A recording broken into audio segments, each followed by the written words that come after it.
What's up, beautiful people, and welcome back to my channel. My name is Jennifer Crabtree. I am a child of God, first and foremost. I am a wife, a mother, and author, and a hobby-seeking specialist. So if you got anything cool that you try out, shoot it my way, and I want to see if that looks fun enough for me to try and teach my kids. My hair is all over the place. Anyways, I am reading my own book because I wanted some entertainment and I was just tired of the negativity that's spewing out in the world. So I decided to read my own book, and I wanted to share with you some of the things that I am reading. The first thing I picked up that I thought I wanted to share about in this book is how, first off, this is Ashes of Adam by me. The first thing that was like, oh, I can talk to my viewers about that is the importance of showing your kids what it looks like to live and be present and have a center and just be available. If you don't have kids to show, it can be really hard to realize that there is a lesson that you need to learn about your life. For me, I always spoke about absent parents. Even though they were there, we just did our own thing. Like, we were not really connected outside of eating dinner together. And even then, it was in front of a TV, which, don't get me wrong, I thoroughly enjoyed those memories. When I think back on most of them are good. A lot of the things I've learned by watching my parents have been not so good. And so it's my turn to break that curse and honor my mother and father and show up for my kids in ways that they were unable to.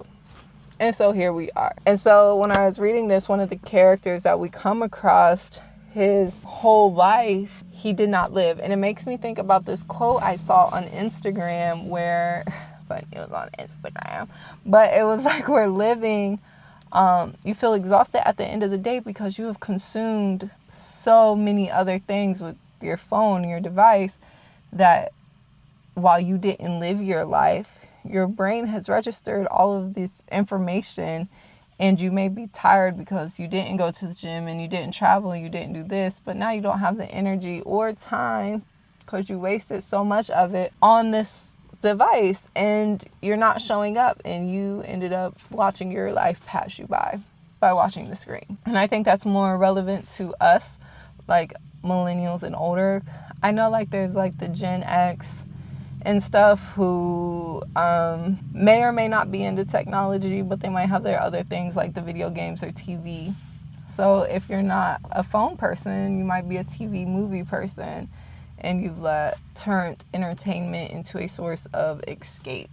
And that is a no-no. That is rule numero uno for showing up. Is you're letting other things dictate your life and you're not being present in your day-to-day. So the man basically says he learns from his father about like living a photograph of himself. He does the same thing every day, and at any given point in time, he can mimic that and it just be a photograph of a memory versus like actually living and doing the thing. I don't know. But anyways, this is something that is inherited. The same thing that as eating habits. Like, we say these things are genetic, and it's not the DNA itself. Why, yes, you share that DNA. These are things that are passed down through watching and observing, and memories that come along with that. So while my kids right now may not know it, but we're building a new life with myself, a new generation of things, right? Because I can easily escape into the phone when I may feel high stress, I may feel tired, I may feel whatever, but it's at taking and showing up and putting the phone down. Even if it is just I'm reading something. Now I decided to pick up my own books and read and show the kids like, hey, reading is cool if you do need to escape. There's nothing wrong with that. Because now your brain is working and you're being like imaginative versus an image being shown to you and telling you what it is that you need to see. Moving is cool. Doing the thing is cool. Like, just do it and try and do your very best.